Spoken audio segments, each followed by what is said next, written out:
Sa simula ng tagpong ito ay nagtawanan ang apat na bilanggo at ipinahayag na wala silang kailangang itago dahil napakababa ng antas ni Ming kumpara sa kanila at ipinaliwanag nila na silang apat ay nasa antas ng martial saint kaya napakadali lamang para sa kanila na patayin ang isang martial guru tulad ni Ming. Sa kanilang mga salita ay malinaw na minamaliit nila ang kakayahan ng ating bida at hindi nila ito itinuturing na tunay na banta at patuloy silang tumawa ng malakas habang ipinapakita ang kanilang kumpiyansa. Pagkatapos ay may isang lumapit kay Ming at sinabihan siya na mas mabuti pang magpakamatay na lamang siya upang manatiling buo ang kanyang katawan dahil kung sila ang gagalaw ay hindi na matitira ang kahit anong bahagi nito. Ngunit sa halip na matakot ay nanatiling kalmado si Ming at tumingin sa kanila ng diretso, sinabi niya na kung may dapat magpakamatay ay silang apat dahil kung hindi ay mapipilitan siyang kumilos at siya pa ang dudumi ang mga kamay. Agad na nagalit ang apat matapos marinig yun at isa sa kanila ang sumulong at nagpakita ng matinding intensyon na patayin si Ming sa sarili nitong kamay. Ngunit sa sandaling umatake ito ay mabilis na gumalaw si Ming at buong lakas niyang ibinagsak ang kanyang paa sa lupa at sa lakas ng impact ay nabasag ang sahig at kumalat ang malakas na puwersa sa paligid. Napaluhod ang umatake na kalaban habang ang natitirang tatlo ay tumilapon at tumama sa pader sa likuran nila at doon sila napaurong sa matinding takot. Hindi sila makapaniwala sa lakas na ipinakita ni Ming dahil wala pa itong ginagamit na anumang teknik at purong pisikal na lakas lamang ang ipinakita nito. Sa kanilang isipan ay malinaw na hindi nila kayang harapin si Ming ng direkta kaya nagdulot yun ng takot sa kanilang puso. Nanatiling nakatayo si Ming habang ang apat ay nakatayo rin ngunit puno ng kaba at sa sandaling yun ay may isang sinag ng liwanag na biglang dumaan at tumagos sa ulo ng apat na bilanggo.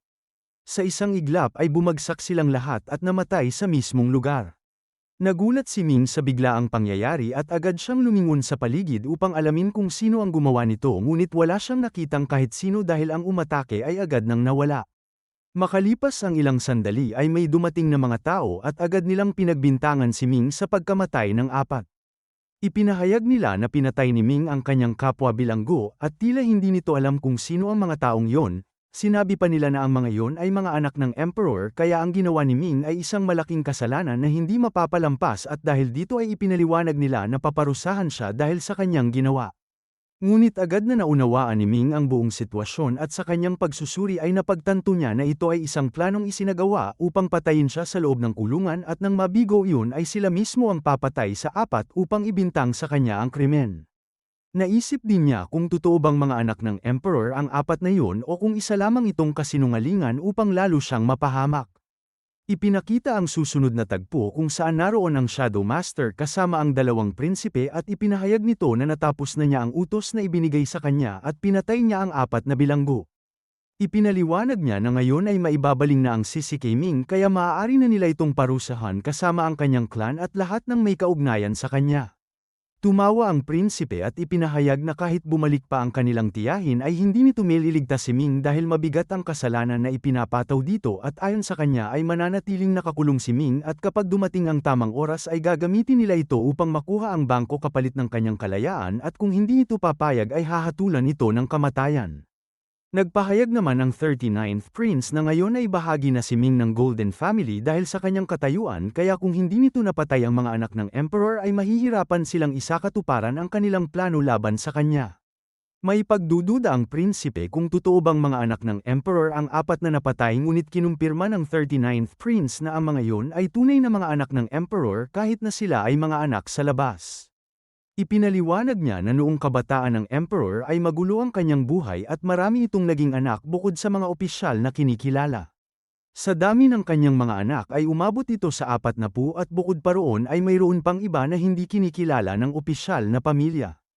Ipinaliwanag pa ng 39th Prince na noong kabataan ng emperor ay kahit sino na magustuhan nito ay nilalapitan niya kaya nagkaroon ito ng napakaraming anak sa labas.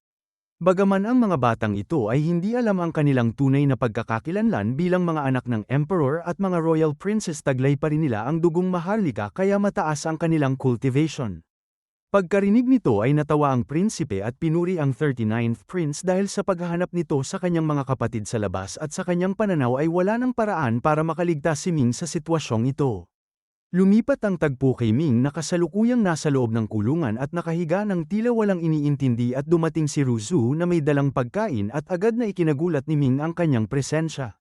Tinanong niya kung bakit ito naririto at paano ito nakapasok sa ganoong lugar.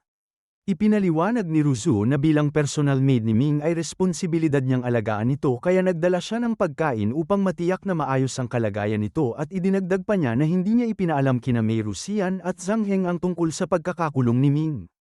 Sa isip ni Ming ay napagtanto niyang napakataas ng talento ni Ruzu kumpara sa iba kaya malamang ay gumamit ito ng sariling teknik upang makapasok ng hindi napapansin.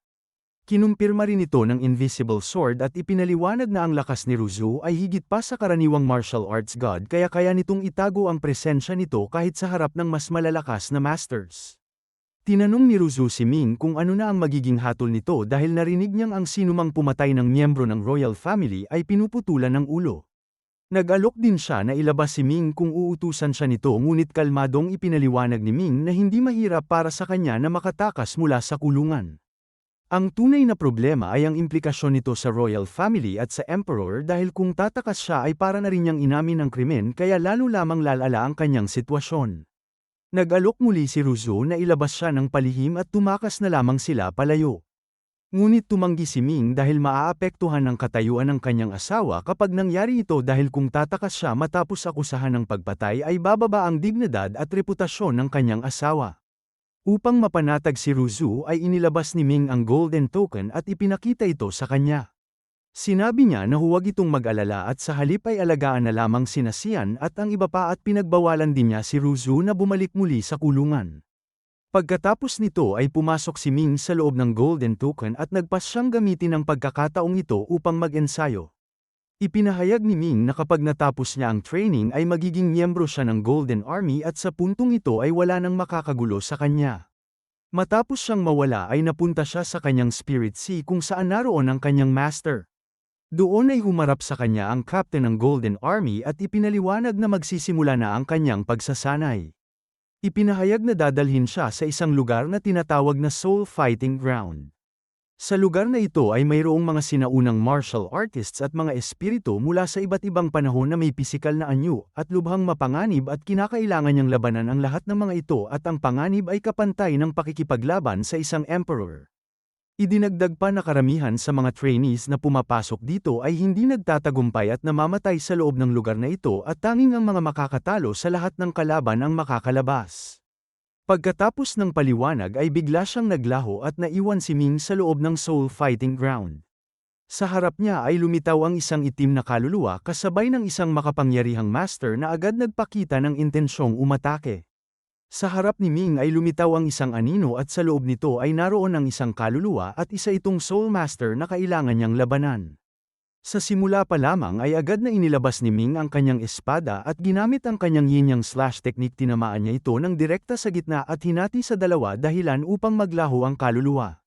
Ngunit sa kanyang pagkagulat ay muli itong nabuo na parang walang nangyari kaya napakunot ang noo ni Ming at napaisip kung saan nanggagaling ang mga kaluluwang ito at kung tunay bang mga multo ang mga ito o mga kaluluwang may pag-iisip pa rin.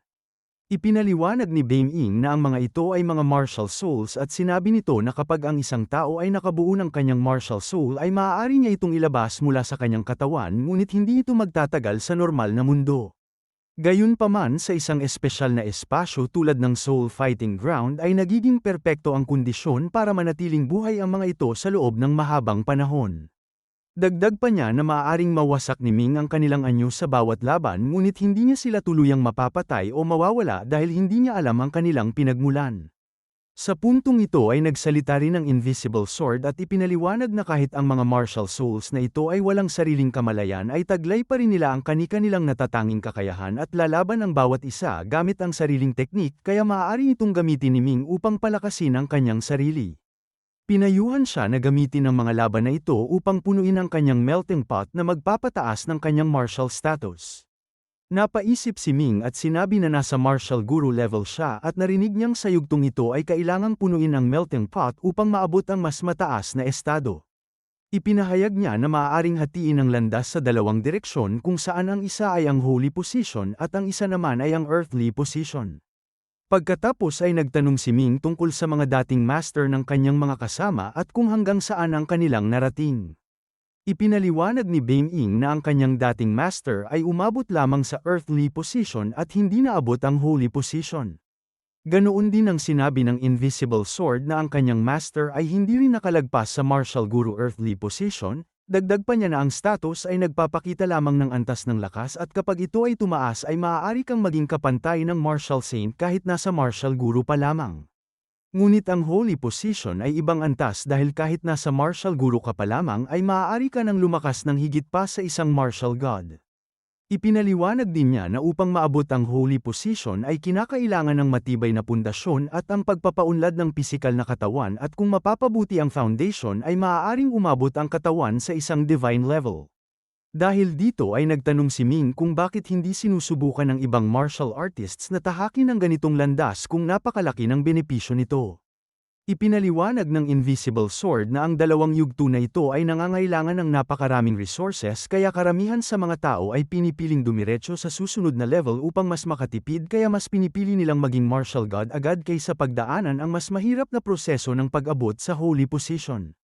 Ngunit binigyang diin niya na kung pagtutuunan ni Ming ng pansin ang kanyang status ay malaki ang magiging pakinabang nito. Sa pamamagitan nito ay hindi lamang lalakas ang kanyang katawan kundi magbabago pa ito tungo sa isang mas mataas na anyo ng pag-iral at sa hinaharap ay makakatulong ito upang maging mas makapangyarihan siyang martial god.